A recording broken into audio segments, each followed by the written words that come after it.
The facts in the case of Mr. Valdemar. I am a scientist and I am a hypnotist. I am interested in hypnotism. Hypnotism helps sick people as they sleep. That is what I believe. Some patients have an illness in their bodies. Some patients are sick in their minds.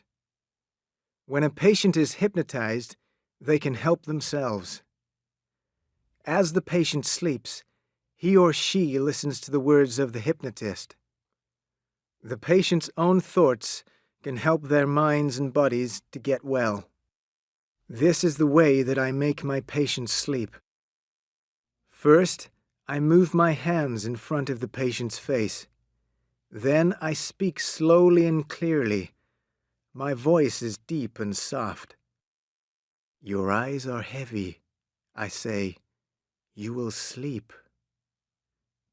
A few seconds later, the person is sleeping, but the person is also awake.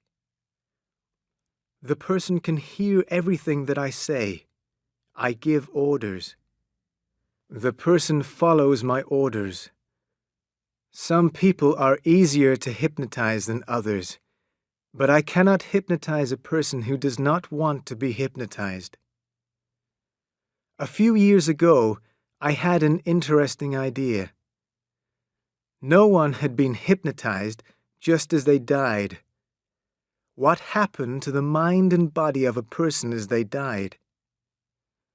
Was it possible to stop death? Soon, I was able to study this idea. I had a very interesting case. Here are the facts about a special patient. Mr. Ernest Valdemar was a scientist, like myself. I knew him well, and he liked me. Mr. Valdemar was also interested in hypnotism. We talked about my idea. We talked about death and hypnotism. Mr. Valdemar was very ill. He had a disease in his lungs. In a few months, he was going to die. He was frightened of death. His illness gave him a lot of pain, and he did not want to have a painful death. He wanted to sleep because of the pain. He wanted to be hypnotized. I will hypnotize you just before you die, I said. Mr. Valdemar was pleased. Then, one Saturday night, he sent me a note. Please, come to my room immediately. My death is close. I cannot live another day. I went to Mr. Valdemar's room. His doctor was with him. The doctor could do nothing more for Mr. Valdemar. He said goodbye to his patient and left his room. A nurse was looking after Mr. Valdemar in his last hours of life. Mr. Valdemar was sitting in his bed. He was holding a pen in his hand. He was writing in a small book. His face was very pale and very, very thin. I could see the bones of his skull under his skin. And Mr. Valdemar's skin was not white. It was gray. Hypnotize me, said the sick man. His voice was weak. I will die before midnight. Hypnotize me now. I moved my hands in front of Mr. Valdemar's face. I had done this many times before. I did not speak. I hypnotized Mr. Valdemar easily. His eyes closed immediately. Soon he was asleep. The nurse and I laid the patient flat on the bed. Was he alive or dead? He was breathing very slowly. I held a mirror up to his lips. I saw his breath on the mirror. He was alive, but he was very weak. Mr. Valdemar, are you asleep? I asked. Yes, said the sick man. Don't wake me. I'm dying. After a few minutes, I asked the question again. Mr. Valdemar, are you asleep? Mr. Valdemar gave the same answer. Yes, he replied. Don't wake me. I'm dying. Then his eyes opened a little. I saw only the white part of his eyes. His lips moved and I saw his teeth. Then his mouth opened and I saw his tongue. It was black. Suddenly, all the breath came out of Mr. Valdemar's body, and he was quiet. Mr. Valdemar was dead. I was sure of this. His arms and legs were cold. He was not breathing, and his heart was not beating.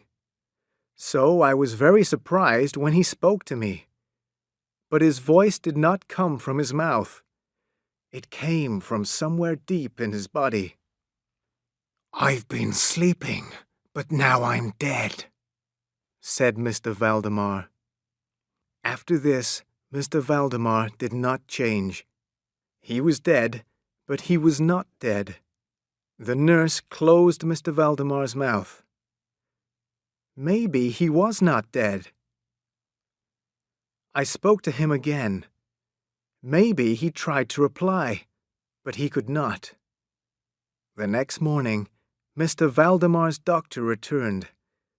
The doctor looked at Mr. Valdemar, but he did not sign a death certificate. I can't sign the official document, he said. I don't think that the patient is dead. You mustn't put him in a coffin. You mustn't bury him in a tomb. Wait another day. The doctor came back the next day, and the day after that. Mr. Valdemar lay on the bed. His body did not move. He did not breathe. He did not speak. He lay like a dead man. It was the sleep of death. But his body did not change. Mr. Valdemar was not dead. Tell me when his body changes, said the doctor. Soon his skin and flesh will become black and bad. Then you'll know that Mr. Valdemar is dead. I will sign a death certificate when you tell me this. How long did we wait by Mr. Valdemar's body? You will not believe me. Mr. Valdemar lay on the bed for 7 months. His body never became black and bad. It never changed. At the end of 7 months, I made a decision. I was going to end the hypnotism. I was going to wake Mr. Valdemar. This sleep of death was wrong. I moved my hands in front of Mr. Valdemar's face. I spoke in a loud and clear voice. You will wake up, I said. Did Mr. Valdemar's eyes move? Was he trying to open his eyes? A yellow liquid came out of his ears. Mr. Valdemar, I said, how do you feel? Can you speak? Did the patient move? Did he move his hands? I was not sure, but I was sure about his voice. I heard a voice that came from deep inside his body. Quickly, make me sleep or wake me up. Quickly, I tell you that I am dead. More yellow liquid came from Mr. Valdemar's body. Then there was a terrible smell. I stepped back from the bed. Then Mr. Valdemar's body started to disappear. It was like black ice in hot sunlight. His body became liquid, yellow liquid that smelt terrible. Soon there was nothing left of Mr. Valdemar's skin or body. There was only a pool of yellow liquid and some bones.